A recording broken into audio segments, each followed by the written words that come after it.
અમે ખમણ વઘારી રહ્યા છીએ. આ અમારી સોસાયટીના તમામ વડીલોને અમે ખમણ ખવડાવીએ છીએ. અમારે કોઈ ઓલું નથી, એક સેવાના લાભાર્થે વડીલોને સવારમાં નાસ્તો આપીએ છીએ. જો આ ખમણ છે. આ જોઈ શકો તમે, આ ખમણ છે કટિંગ થઈ ગયું છે, વઘાર ખાલી નાખવાનો છે, એટલી વાર છે. આ વગર જાય છે અંદર. સરસ મજાનો વઘાર તૈયાર થઈ ગયો છે, આપણે ખમણમાં નાખી દીધો છે. હવે સરસ મજાના ખમણ છે આપણે હલાવી નાખીએ.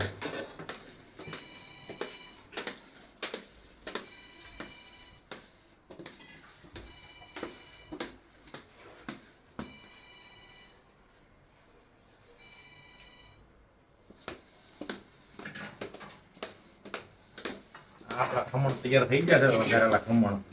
અને આ સેવ છે, આ સેવ પણ આપણે માથે નાખવાની છે અને પછી ખાવાની સવાર મજા આવે. તો સોસાયટીના બધા સિનિયર સિટીઝનો એટલે કે બધા વડીલોના ખમણ ખવડાવવાના છે.